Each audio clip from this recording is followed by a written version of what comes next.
The massive alien ship hung in the sky above Seoul like a dark cloud.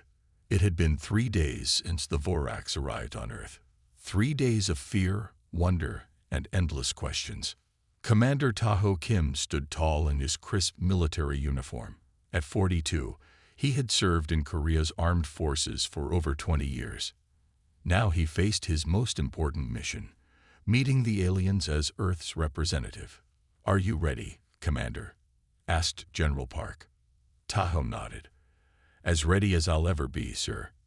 The meeting room in the United Nations building was silent as Taho entered. 5 Vorax waited inside. They stood nearly 7 feet tall with smooth blue skin and 4 arms. Their eyes were large and black, showing no emotion.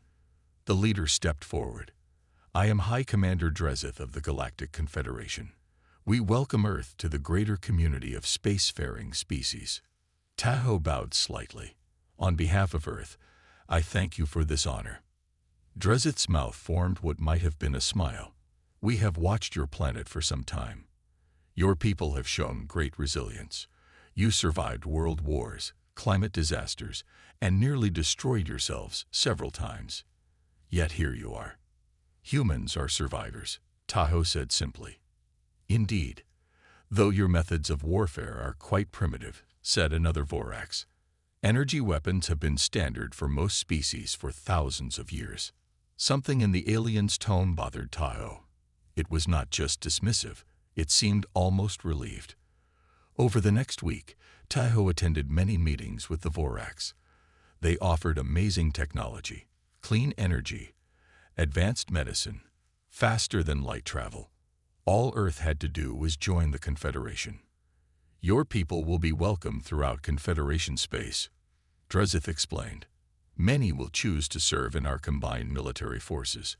Humans have a unique perspective that could be valuable." One night, Taho stayed late reviewing the proposed treaty. A younger Vorax named Krell entered the room. "Still working, Commander Kim. You are dedicated. I want to understand everything before Earth joins your confederation," Taho replied. Krell picked up a history book from Taho's desk.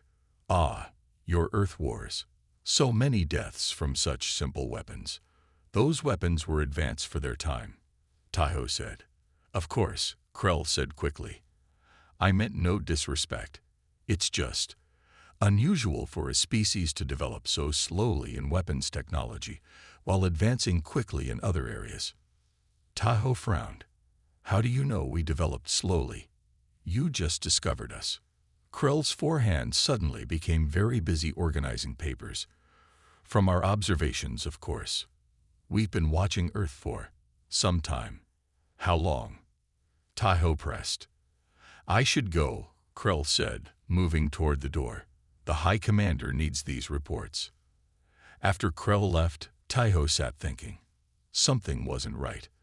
The Vorax knew too much about Earth's history. They seemed too interested in human warfare, or rather, in how primitive it was. 2 days later, Earth's governments voted to join the Confederation. The treaty was signed with great ceremony. As Taho watched Dreseth smile at the cameras, he remembered something his grandfather once told him. "When a deal seems too good to be true, look for what's hidden in the small print." What were the Vorax hiding? Why did they really want humans in their military? Taho didn't know, but as Earth's new official liaison to the Confederation, he would have the chance to find out. He would watch, and he would listen. And maybe he would discover the truth before it was too late. As the ceremony ended, Dreseth approached him. "Commander Kim, I look forward to working closely with you. Your people have a bright future in the stars." Taho smiled and shook the alien's hand. "We're excited to learn from you. Humans have always been curious about what lies beyond." "And we," said Dreseth, his black eyes unreadable, "are very curious about you." 5 years had passed since Earth joined the Galactic Confederation. Thousands of humans now served on alien ships throughout the galaxy. One of them was Lieutenant Ju Park. Ju stood in the training room of the Confederation battleship Eternal Vigilance *. Sweat ran down her face as she faced the combat simulator. At 28, she was one of the highest-ranked humans in the Confederation fleet. Again, she said, raising her practice weapon. The holographic enemy attacked. Juwu moved with quick, sure steps. She blocked, struck, and spun around her opponent. In 30 seconds, the simulation ended with her victory. "Impressive for a human," said a voice behind her. Juwu turned to see Commander Drezith watching her. The Vorax officer had been assigned to oversee human integration into the fleet. "Thank you, Commander," Juwu said, bowing slightly. "Your technique is adequate, though not up to Vorax standards," Drezith said. "Still, better than expected." Juwu bit her tongue. This was normal. The Vorax always found ways to remind humans of their place in the Confederation, at the bottom. Later that day, Juwu sat in the ship's dining hall with other human crew members. Their table was smaller than those used by other species. "Did you hear what Lieutenant Rex said in tactics class?" asked Hana, a young human engineer. "He called Earth's historical battles primitive fairy tales." Juwu frowned. "What do you mean?" "He said our stories about human wars are exaggerated, that humans could never have fought the way our history books claim we did." Another crew member, Daehyun, nodded. "My Vorax supervisor said the same thing. He laughed at stories of ancient Korean warriors who could fight all day without rest." "They're trying to make us doubt ourselves," Juwu said quietly. That night, Juwu couldn't sleep. Something about the Vorax attitude toward human history bothered her. Why did they care so much about dismissing Earth's past? She decided to visit the ship's archive. As a lieutenant, she had basic access to Confederation records. The archive was empty at this late hour. Juwu sat at a terminal and began searching for information about Earth. Most files contained only basic data about resources, population, and recent history. Then she found something strange, a reference to Terra in a file dating back over 5,000 years. Terra was the ancient name for Earth. "That's impossible," she whispered. "The Confederation only discovered Earth 5 years ago." She tried to open the file, but a red message flashed. "Access denied." Juwu tried several more searches. Each time she found an ancient reference to Terra or humans, her access was blocked. This was not normal for basic planetary information. As she was about to leave, the archive door opened. Captain Min Ji-yoon, the highest-ranking human on the ship, entered. "Lieutenant Park." "It's late," Minji said. "Just doing some research, Captain," Juwu replied carefully. Minji looked at the terminal screen. Her eyes narrowed at the Access denied message. "Interesting choice of research," she said quietly. "Be careful what you look for, Lieutenant. Some questions attract unwanted attention." Before Juwu could respond, the ship's alarm sounded. "All personnel to battle stations," announced the ship's eye. "Border engagement with Shroud collective vessels imminent." "We'll talk later," Minji said, turning to leave. "For now, prepare your tactical team." As Juwu hurried to her station, her mind raced. Why were there ancient records about Earth? Why were they restricted? And why did Captain Yoon seem concerned rather than surprised?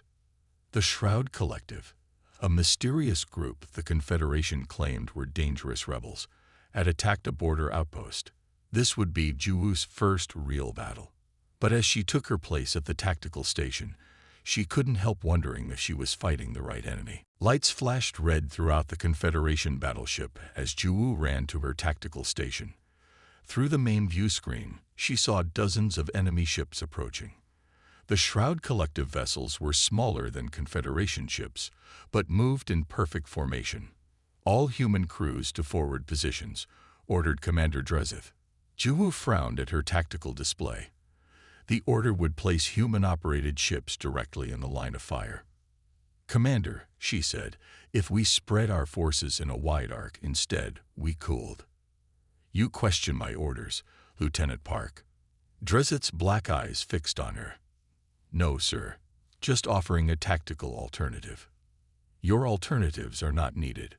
Follow orders." Juwu watched as human ships moved to the front of the formation. Behind her, she heard two Vorax officers speaking quietly. "Perfect position," one said. "First wave will be almost entirely human losses." "As planned," replied the other. Juwoo's heart raced.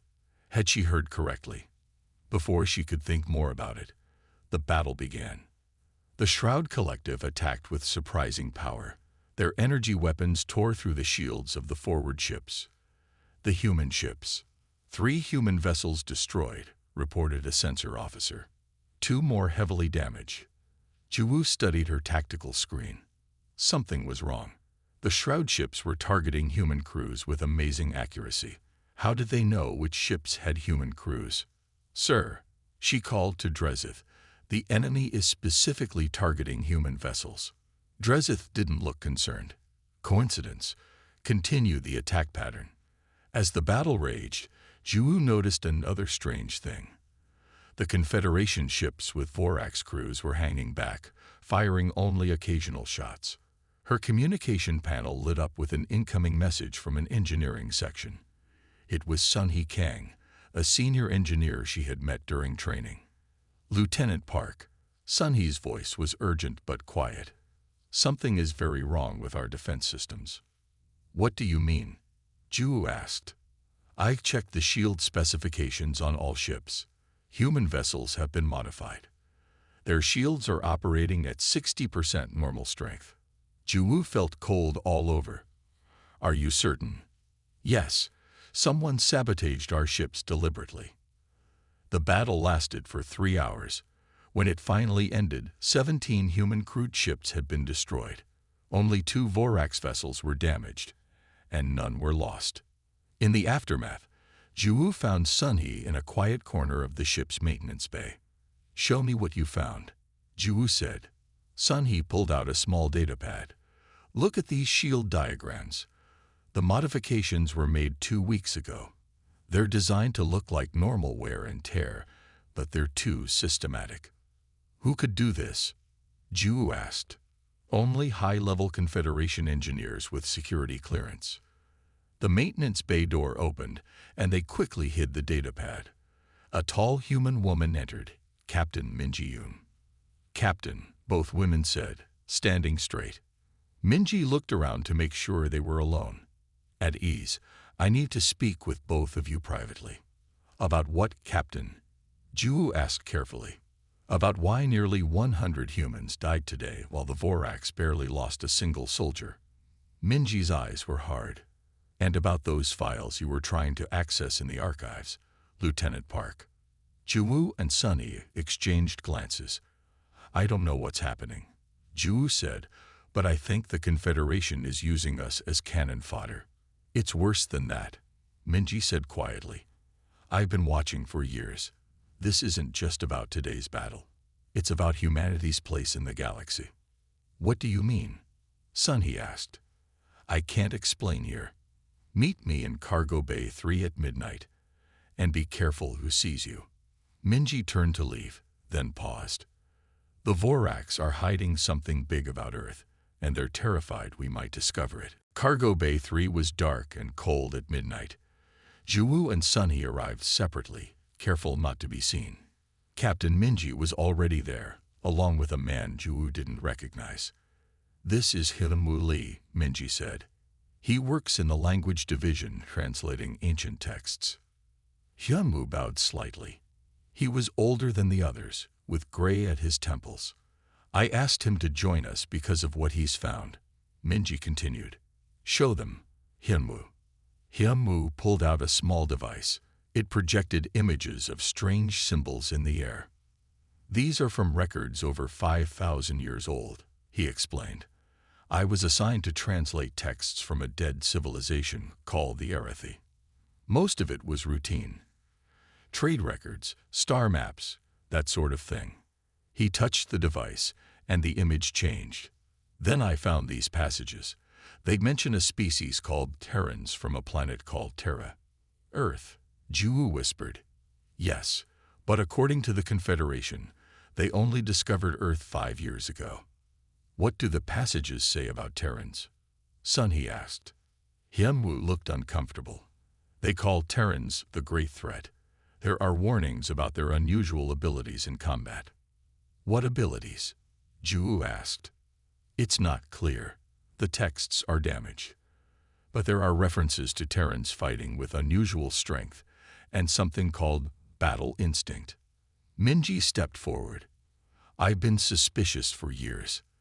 The way the Vorax treat humans, always putting us down, always telling us how weak we are. It's like they're trying to make us believe we're less than we are. And they're putting us in danger, Sunny added. The shield modifications prove it. There's more, Hyunwoo said. I found classified reports about the Terran threat in the restricted archives. I only saw them because of a system error that gave me temporary higher access. He showed them another image, a star map with Earth clearly marked. The file date showed it was over 3,000 years old. They've known about Earth for thousands of years, Ju said. Why would they lie about that? I think they're afraid of us, Minji said, or what we might become. A noise from the corridor made them all freeze. They quickly turned off the projection. The cargo bay door slid open, and a Vorax security officer stepped in. What is happening here? The officer demanded. Equipment check, Minji said calmly. These officers are helping me inventory supplies for the next mission. The Vorax looked suspicious, but nodded. At midnight. Best time to not disrupt normal operations, Minji replied. After the officer left, they all breathed again. We need to be more careful, Minji warned. And we need more information. I might know how to get it, Hyunwoo said. There's a reference in the Arathi texts to a place called Haven. It appears to be a hidden location where Terrans once lived. Terrans outside of Earth? Sunhee asked. Yes. If the coordinates in the text are correct, it's in an unmapped system near the outer rim. Ju looked at the others. If we could find this place, it would be dangerous, Minji warned. We would need to go without permission. I can get us a small scout ship, Sunhee offered. I'm scheduled to test new engines next week. I could change the flight plan. Ju thought about all the humans who had died in the battle, how the Vorax had set them up to fail. She thought about the strange files about Earth that were thousands of years old. Let's do it, she said. We need to know the truth. Minji nodded. 1 week from today, we'll meet at Docking Bay 7. As they left the cargo bay, Ju felt a mix of fear and excitement. The small scout ship dropped out of hyperspace at the edge of an unknown system. Inside, Ju checked the navigation controls while Sunhee monitored the engines. Hyunwoo and Minji studied the star maps. Any signs we were followed? Minji asked. None, Sunhee replied. The fake engine test report worked. They think we're testing new drive systems near the Venturi Nebula. Ju looked at the main view screen. A yellow sun burned in the distance, with 7 planets orbiting it. The third planet was blue and green like Earth.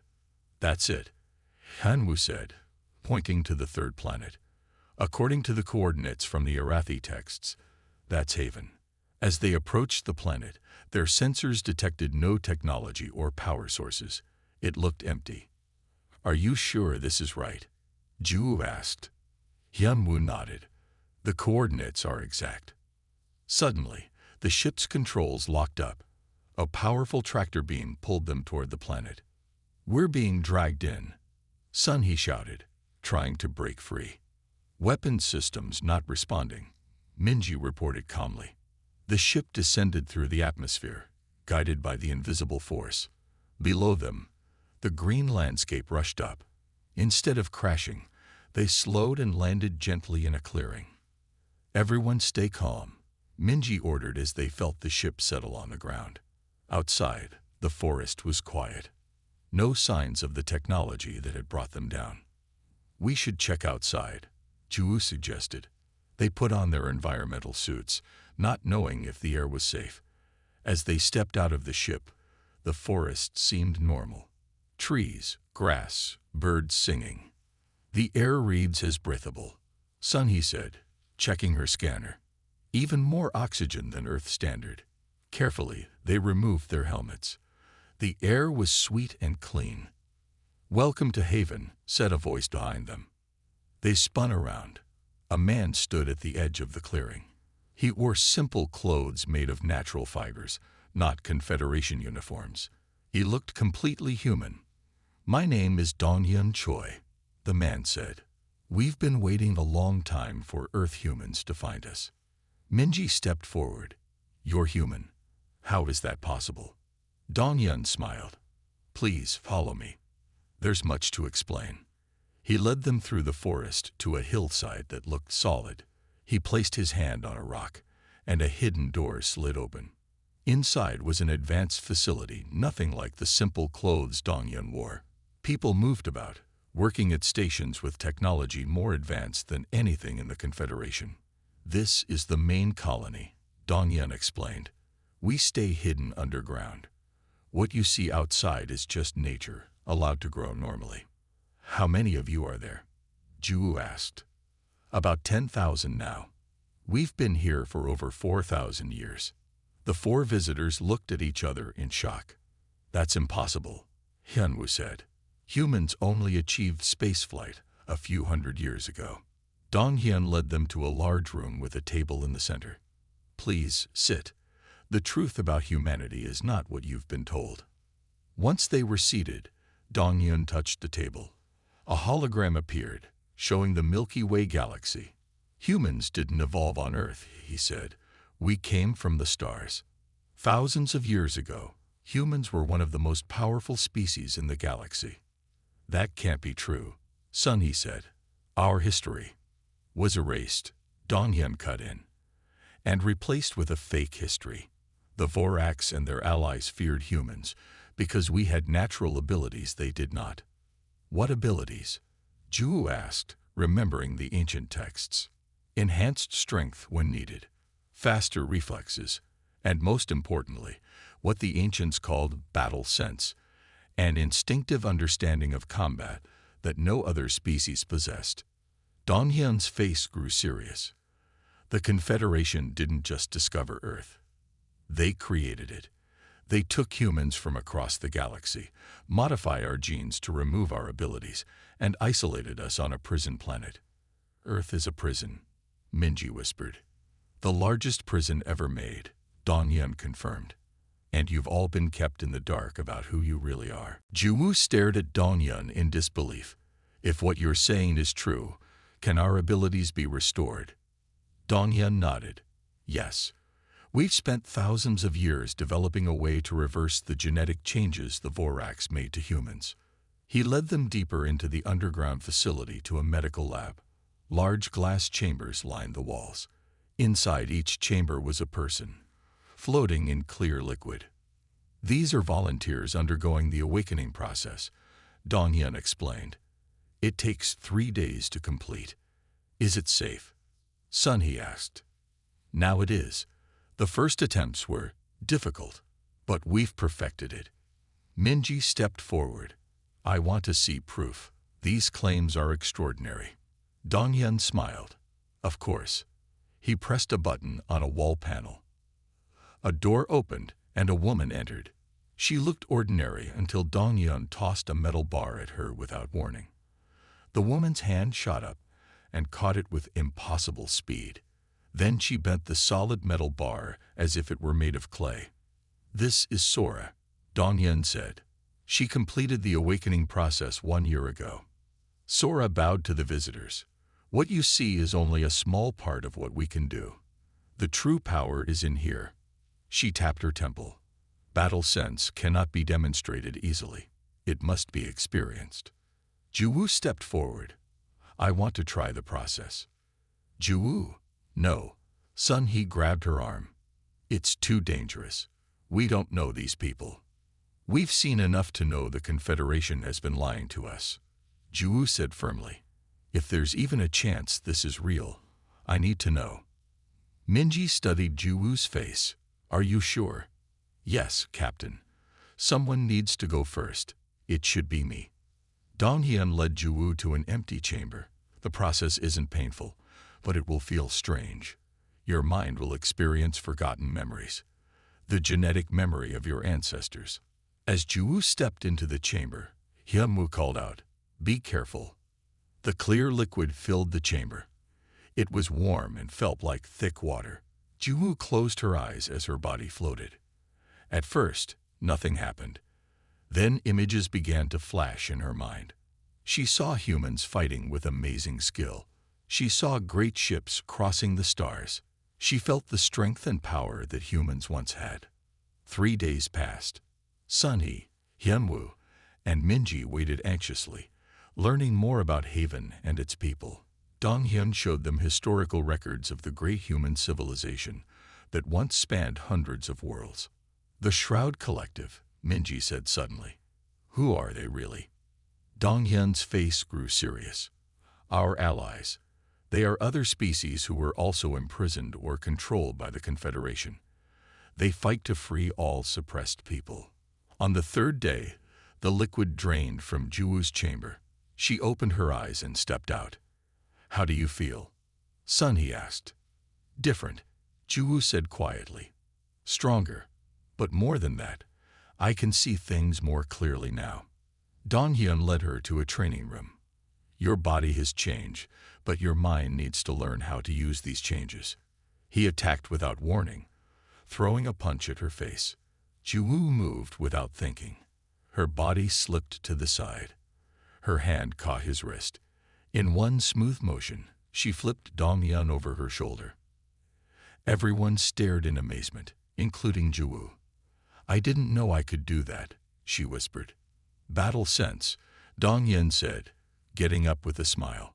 "Your body knows how to fight in ways your mind never learned." Suddenly, alarms blared throughout the facility. "We have ships entering the system," a voice announced over speakers. "Confederation battlecruisers." "They found us," Minji said. "But how?" Donghyun's face darkened. "There must be a tracker on your ship. We scanned it.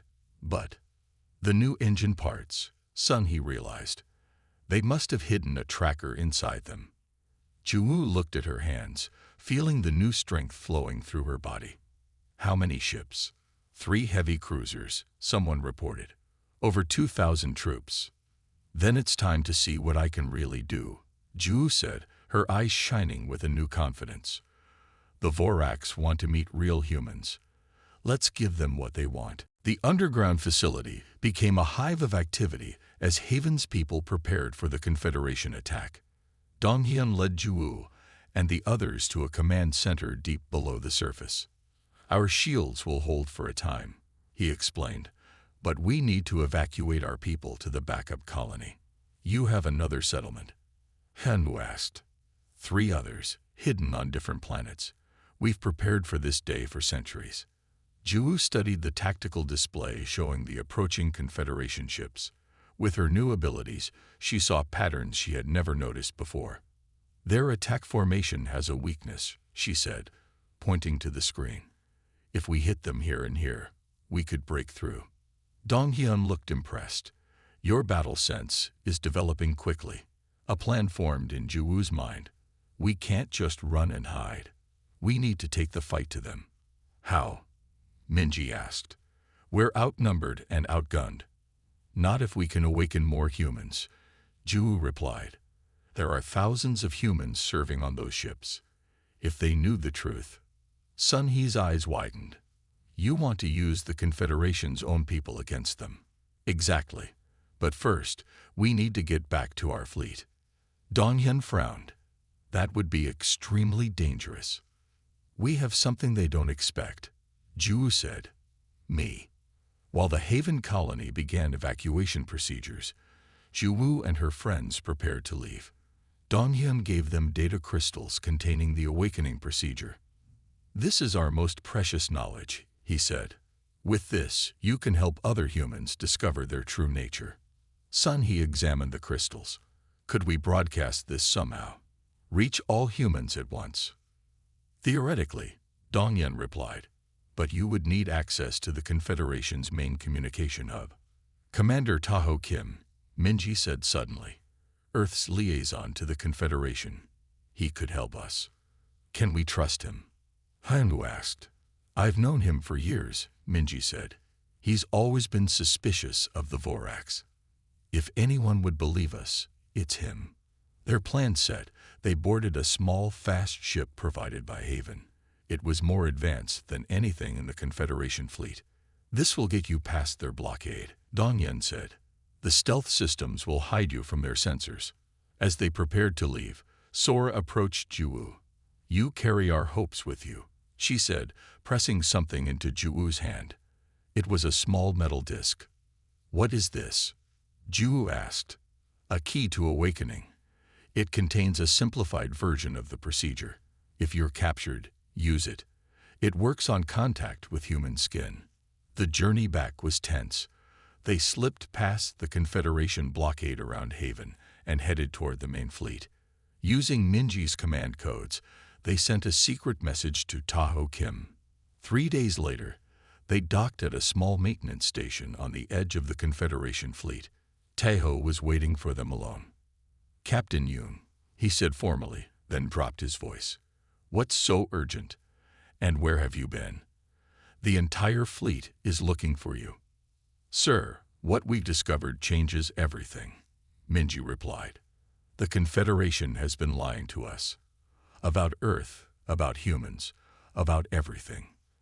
They showed him the data and explained what they had learned at Haven. Taho listened without interrupting, his face growing darker with each revelation. I always knew something was wrong, he said finally. But this is beyond what I imagined. Will you help us? Juwu asked. Taho studied her. You've changed, Lieutenant Park. I've awakened to what humans truly are, she replied. Taho nodded slowly. I have access to high-level communication systems, and I know other humans in key positions who have questioned the Vorax. We can build a network. We need to be careful, Minji warned. The Vorax must not suspect anything until we're ready. How many humans can we trust? Sunhee asked. Enough to start, Taho said grimly. And once the first few awaken, they'll help us find more.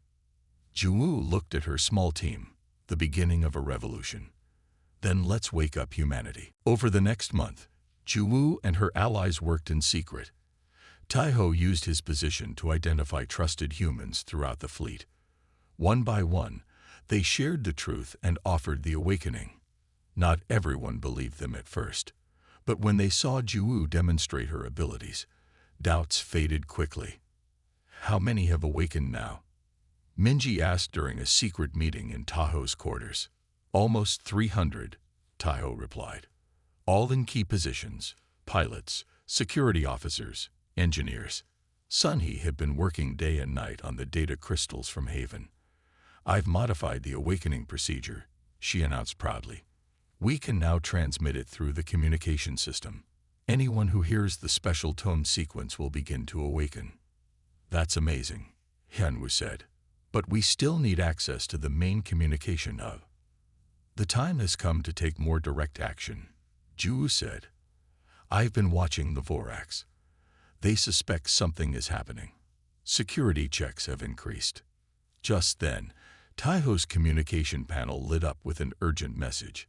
His face turned grim as he read it. The Vorax High Command has ordered all human crew members to report for special medical examinations starting tomorrow. They know, Minji said. Maybe not everything, but they know something's happening. We can't wait any longer, Juwu decided. We need to move tonight. Their plan was bold but simple. Taho would use his authority to gain access to the Confederation flagship, where the main communication hub was located.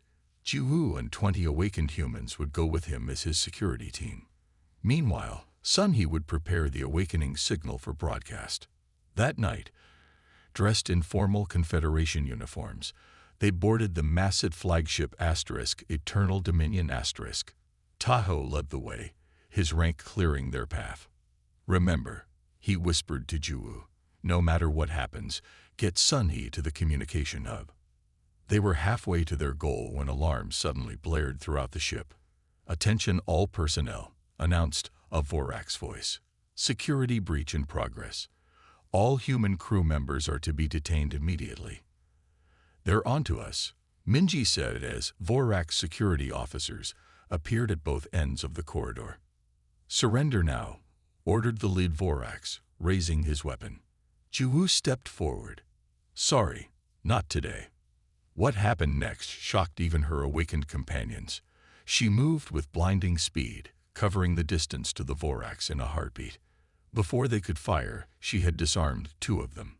The other awakened humans joined the fight, their enhanced abilities overwhelming the Vorax guards. "Go," Juwu shouted to Sunhee. "We'll hold them off." Sunhee, Hyunwoo, and Taeho ran toward the communication hub, while Juwu, Minji, and the others fought to keep their path clear. More Vorax arrived, but they weren't prepared for humans fighting at full capacity. The awakened humans moved with perfect coordination, as if they could read each other's minds. "This is battle sense," Minji realized as she fought alongside Juwu. "We're fighting as one unit." Meanwhile, Sunhee reached the communication hub. Vorax technicians stared in shock as Taeho and Hyunwoo quickly subdued them. "How long do you need?" Taeho asked. 2 minutes to set up, then 10 seconds to broadcast," Sunhee replied, connecting the data crystal to the main system. Throughout the ship, Vorax officers were ordering all humans to be locked down. But it was already too late. "Ready," Sunhee said. "Broadcasting now." A strange tone sequence pulsed through every communication device in the Confederation fleet. To Vorax ears, it was just noise. But for humans, it triggered something deep in their DNA.